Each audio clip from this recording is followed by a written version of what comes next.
നമ്മളിവിടെ ഉണ്ടാക്കിയിരിക്കുന്നത് നല്ല അടിപൊളി ഒരു ടൊമാറ്റോ ദോശയാണ്. ഇൻസ്റ്റൻ്റായിട്ട് ഉണ്ടാക്കാൻ പറ്റുന്ന ഒരു ടൊമാറ്റോ ദോശയും അതിൻ്റെ കൂട്ടത്തിൽ തന്നെ നല്ല അടിപൊളിയായിട്ടുള്ള നമ്മൾ തട്ടുകടയിൽ നിന്നൊക്കെ കിട്ടത്തില്ലേ ഒരു മുളക് ചമ്മന്തി, അതുകൂടാണ് ഇന്ന് ഉണ്ടാക്കിയേക്കുന്നത്. അപ്പോൾ നമുക്ക് ഈ ഒരു റെസിപ്പി എങ്ങനെയാണ് ഉണ്ടാക്കുന്നതെന്ന് നോക്കിയിട്ട് വരാം. ഇൻസ്റ്റൻറ്റ് തക്കാളി ദോശ ഉണ്ടാക്കാനായിട്ട് ഇതുപോലക്ക് ഞാൻ ഒരു മീഡിയം സൈസ് തക്കാളി ഇതുപോലക്ക് നരിഞ്ഞ് വെച്ചിട്ടുണ്ട്. ഇതൊരു മിക്സിയുടെ ജാറിലോട്ട് ഇട്ട് കൊടുക്കുകയാണ്. ഇതിലേക്ക് ഒരു 3 ഉണക്കമുളക് ഇതുപോലെ ഒന്ന് ഞാൻ വെള്ളത്തിൽ കുതിർത്ത് വെച്ചിരുന്നതാണ്, അത് ഞാൻ ഇതുപോലെ ഇട്ട് കൊടുക്കുന്നുണ്ട്. പിന്നെ ഒരു ചെറിയ കഷ്ണം ഇഞ്ചി, ഇത് ഇത്രയോടെ നമുക്കൊന്ന് നന്നായിട്ടൊന്ന് അരച്ചെടുത്തിട്ട് വരാം. ഇതിപ്പോൾ ഞാൻ ഈ ഒരു രീതിയിൽ അരച്ചെടുത്തിട്ടുണ്ട്. ഇനി ഇതിലേക്ക് നമുക്ക് ഒരു 1/2 കപ്പ് റവ ഇതുപോലെ ഒന്ന് ഇട്ട് കൊടുക്കാം. ഇതിലേക്ക് തന്നെ 1/2 കപ്പ് അരിപ്പൊടി ഇട്ട് കൊടുക്കാം. ഇനി ഒരു 1/4 കപ്പ് ഗോതമ്പ് പൊടിയും ഇട്ട് കൊടുക്കുകയാണ്. ഇതിലേക്ക് ഞാൻ കുറച്ച് ഉലുവ ഇതുപോലൊക്കെ ഒന്ന് കുതിർത്ത് വെച്ചിട്ടുണ്ട്. ഒരു 1/4 ടീസ്പൂൺ പോലും ഇല്ല, അതിനെക്കാട്ടി കുറവാണ്. അത് നിങ്ങൾക്ക് ആവശ്യമുണ്ടെങ്കിൽ മാത്രം ഇട്ടാൽ മതി.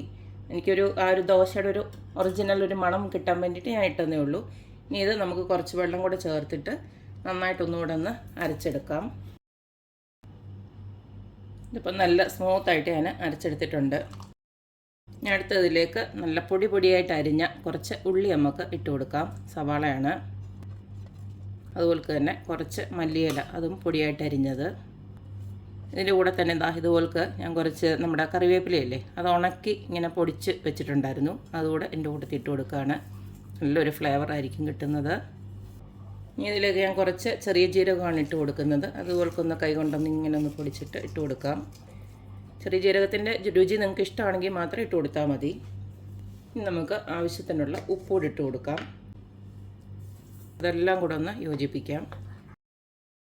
ഇതിലേക്ക് കുറച്ചും കൂടെ വെള്ളം വേണം. ദോശയൊക്കെ ഉണ്ടാക്കുമല്ലോ, ആ ഒരു കൺസിസ്റ്റൻസിയിലുള്ള വെള്ളം, ഇല്ല കോരി ഒഴിച്ച വെള്ളം പോലെ പോകണം.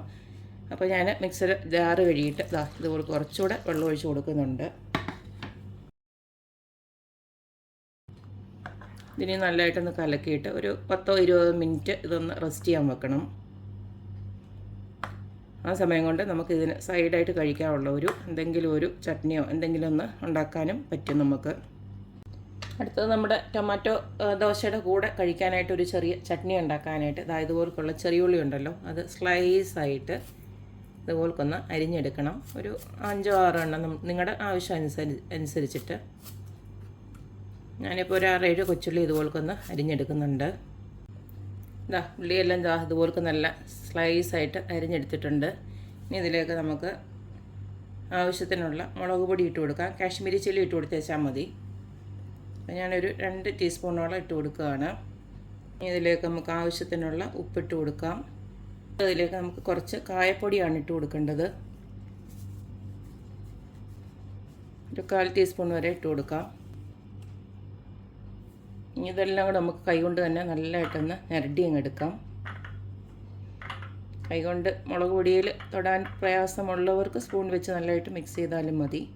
ഇനി നമുക്കിതിലേക്ക് കുറച്ച് ചൂട് വെളിച്ചെണ്ണ, അതായത് ഞാനിപ്പോൾ വെളിച്ചെണ്ണ ഒന്ന് 2 ടേബിൾ സ്പൂണോളം ചൂടാക്കി വെച്ചിട്ടുണ്ട്, അത് നമുക്ക് ഇതിലോട്ട് ഒന്ന് ഒഴിച്ചു കൊടുക്കാം.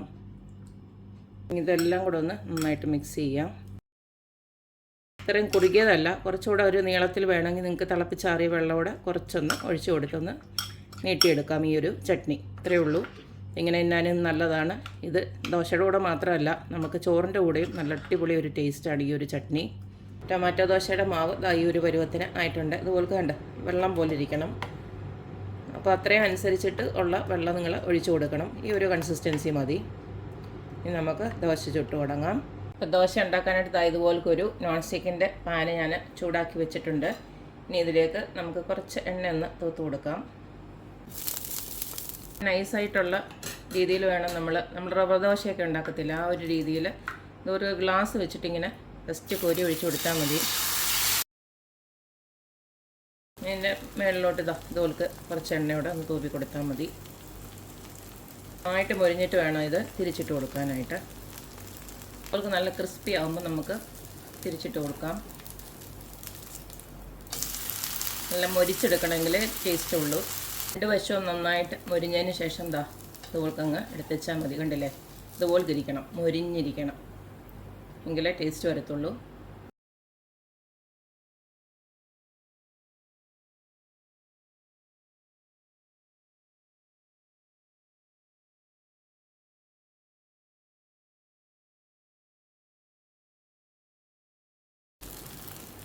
അപ്പോൾ കണ്ടല്ലോ, ഇങ്ങനെയാണ് ടൊമാറ്റോ ദോശ ഉണ്ടാക്കുന്നത്.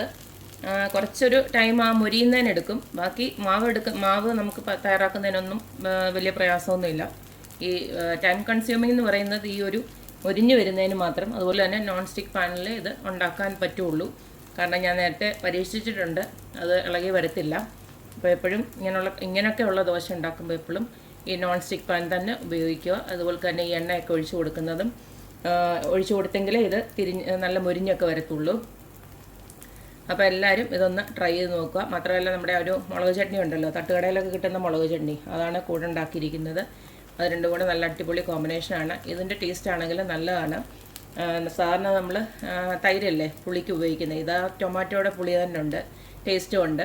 അപ്പോൾ എല്ലാവരും ട്രൈ ചെയ്ത് നോക്കുക, അഭിപ്രായങ്ങൾ അറിയിക്കുക. അപ്പോഴെപ്പോഴും പറയുന്ന പോലെ തന്നെ എൻ്റെ റെസിപ്പീസ് ഇഷ്ടമുള്ള എല്ലാവരും please like, share and subscribe. അപ്പോൾ ഇനിയൊരു അടിപൊളി വീഡിയോ ആയിട്ട് വരുന്നതായിരിക്കും. ബൈ.